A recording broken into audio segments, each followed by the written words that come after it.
love being challenged to figure out what someone wants me to say. Jerry Fried laid out quite a project, wax poetic, on why the heart and mind has been divided by the white European culture and tradition, and how do we build a faith that nurtures and rewards reconnecting that divide. This should not take very long when you think about it. Truth is, many are studying how we ended up in a world demanding that we sever heart from mind. How white Western culture ended up demanding, keep your feelings out of this, as if that is possible. The mystics have always known that that was not possible. As the great Hafez sings, love is the funeral pyre where I have laid my body. All the false notions of myself have turned to ash as I approach the holy. As we heard the reading from Barbara Ehrenreich, we begin to understand how this is wrapped up in all manner of things that have little to do with eternal truth or human thriving. She teaches that the European colonists found themselves in furious opposition to the communal pleasures and rituals of the people whose lives they intruded upon, enslaved, and whose lands they stole. And we remain in the grip of an assumption born in that Puritan age, that emotional mastery justifies white supremacy.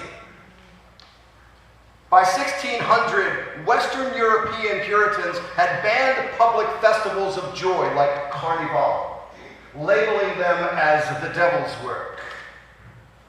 Cognitive psychologist Ellen Langer reminds us that once we label something, it becomes difficult for us to see it any other way. Furthermore, during the Enlightenment, nearly half a millennia ago, René Descartes falsely claimed that I think, therefore I am, labeling thought as the primary human value, cutting humanity off at the neck, telling us our heart was an unreliable celebrant or recipient of the holy. The result being our notions of human virtue became disembodied.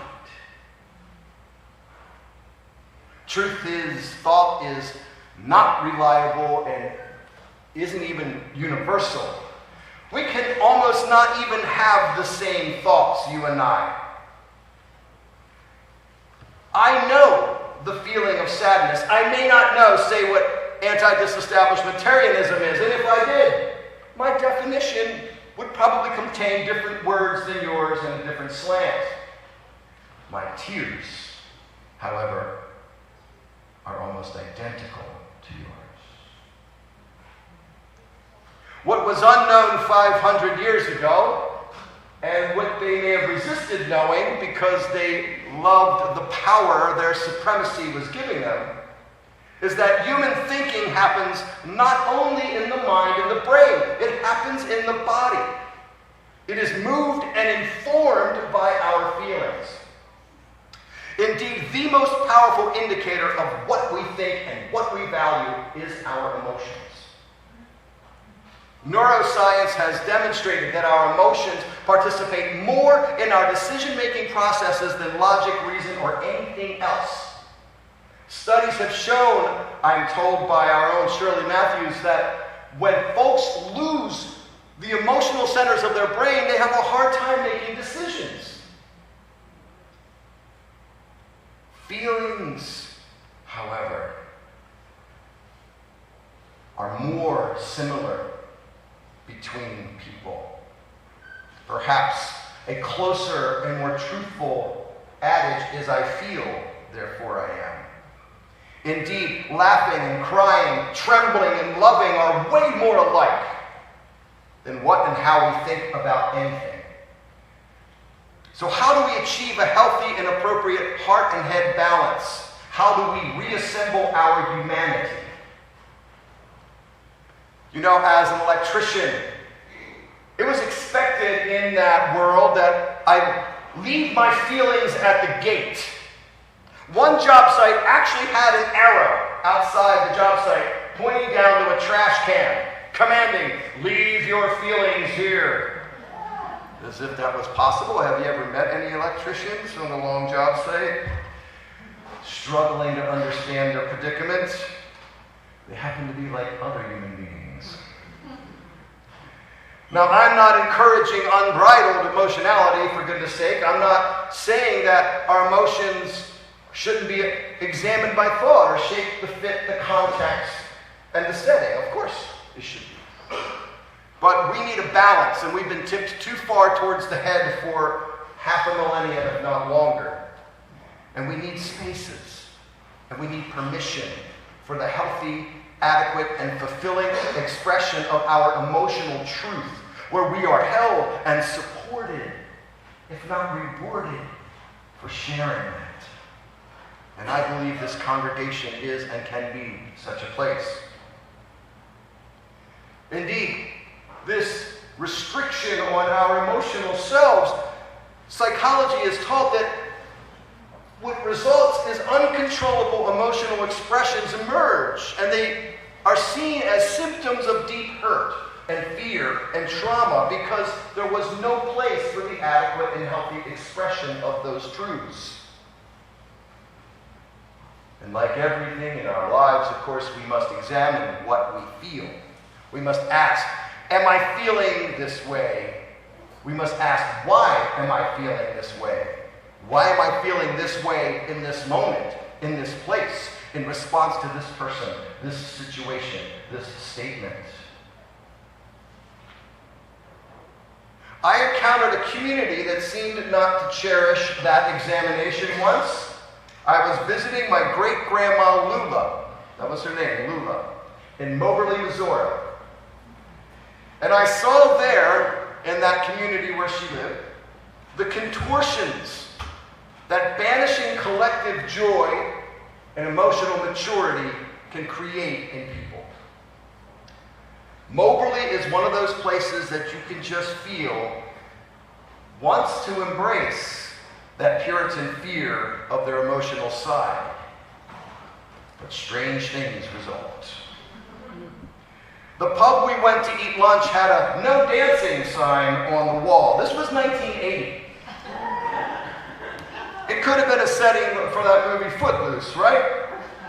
Now you could gamble in the back, and you could play pool, probably for money in the front, but no dancing. So I walk in there with my long hair and my bouncy, embodied self, wearing a Parliament Funkadelic t-shirt. You know, P-Funk. What's P-Funk? Asked the bartender.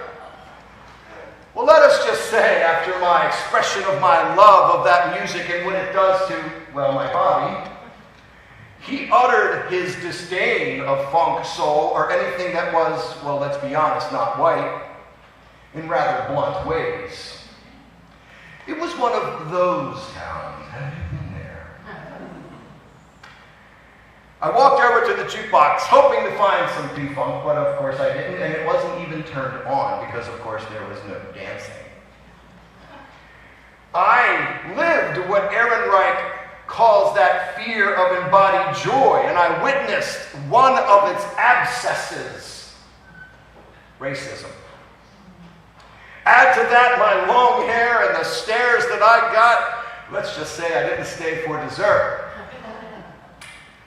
There was one place that refused to admit that its soul might be stirred by tribal drums. So even the way that we do science upon investigation is subjected to these same unexamined assumptions that prefers a disembodied humanity. Barbara Ehrenreich shares another sad truth emerging from the puritanical fear of jubilation is this. In the last 30 years, professional psychology journals have published 45,000 articles on depression and only 400 on joy. we see illness as a culture in the expression of our joy. Science is codifying the fear of joy, drilled into our dominant culture by the pollution of puritanical thought, amplifying the division of heart and head. And it remains powerful in our dominant culture because that very fear was used to justify racism, slavery, and all manner of oppression. Like the man in our reading, dominant culture believes resisting the tribal drums is mastery and makes it superior. I call that foolishness at best. This puritanical disembodiment is a justice issue. We know all these injustices intersect: white supremacy, heteronormativity, Christian supremacy. They're all linked to the subjugation of our emotions and the need for power. Our very hearts have been colonized by these same evil forces. And yes, Jerry, you made me talk about evil too. I appreciate it. We've been told that it is inferior to allow ourselves to express or feel collective joy, to take part in the proven community-binding rituals that invite our love and display, and joy to be on display for all to see, for all to participate in, for all to delight in. Many contemporary psychologists are realizing these errors, thank God. They're demonstrating how our dominant culture has made people believe that they're mentally ill because they perceive their genuine and strong emotional reactions to the world and its people. And they're told, your feelings aren't welcome. Perhaps it's our culture that needs the doctor. See, what we're learning is that emotions have their own reality, do they not? If someone feels sad, they're sad. It doesn't matter whether I think they have a good reason to be sad, right? And note how the word reason is used as a cudgel in that sentence. We don't have a reason to feel sad. To stop someone from feeling their truth. Emotions have their own reality. They will come out. So we need to learn how to use them wisely, to give them their due. Emotions move us. We do not and cannot move them. Check your ears. I bet there's no pointy-eared Vulcans in this room.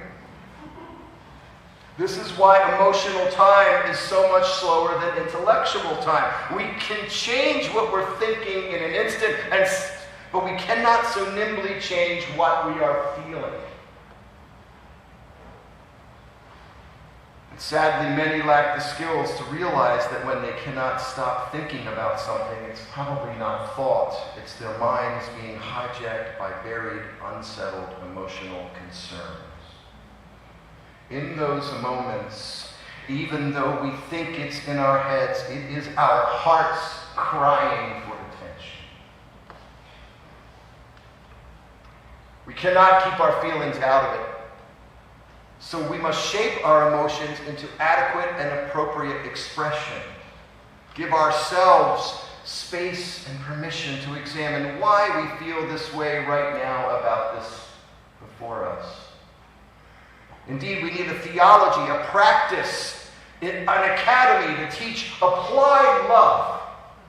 How to recognize, nurture, express, share, and reward our feelings in healthy, adequate, and fulfilling ways.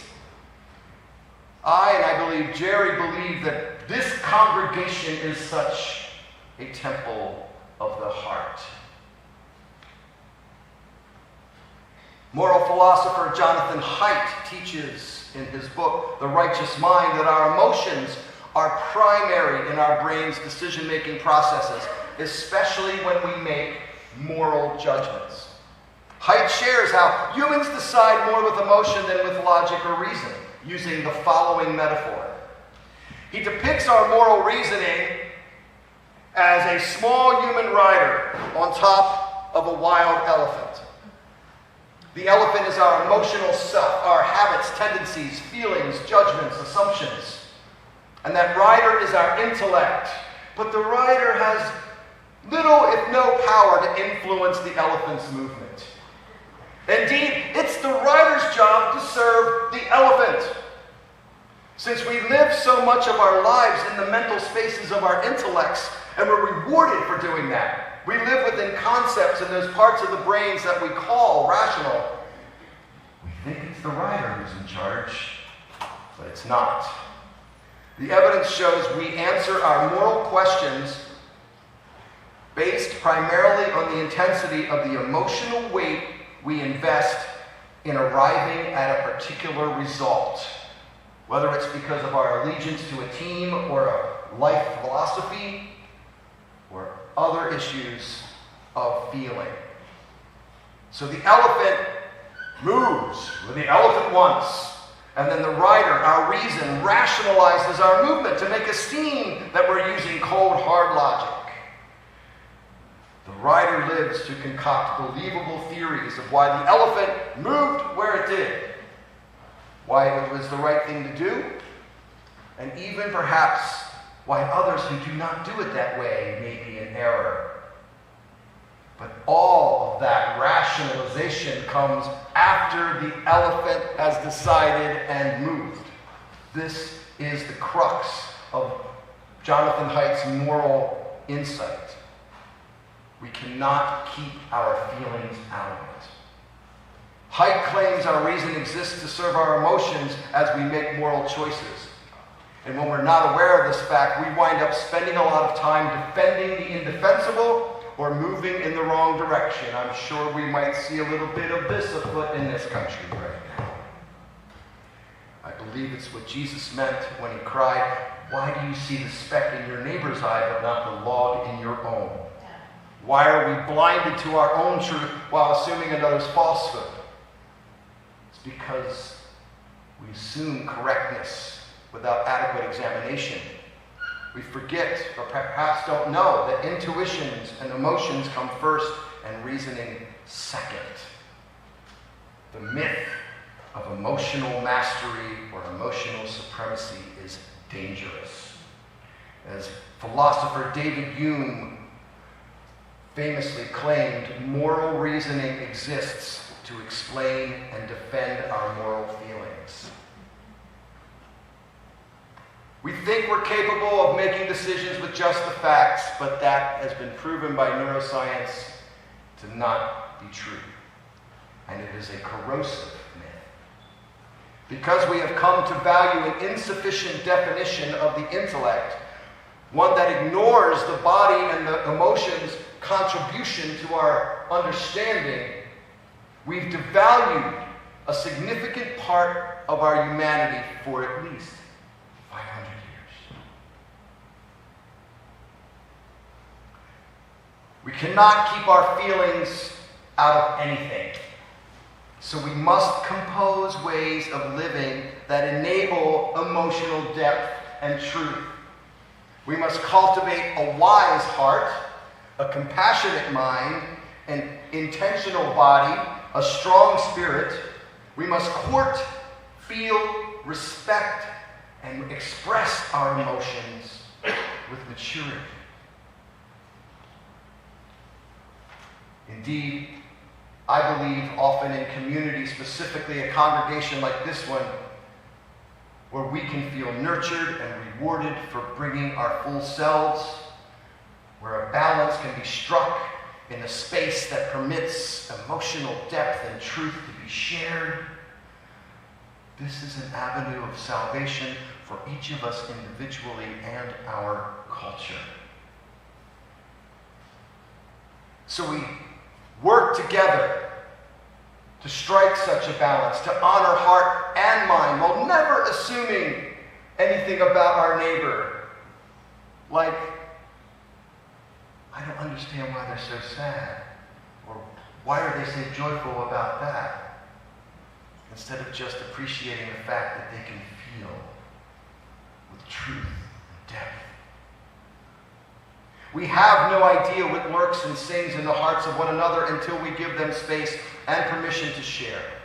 So let us make that space together here, where we can bring our broken hearts, where we can bring our joy, our passion, and yes, even our anger. Let us share with faith, hope, and love, and be glad one another can feel deeply in our presence.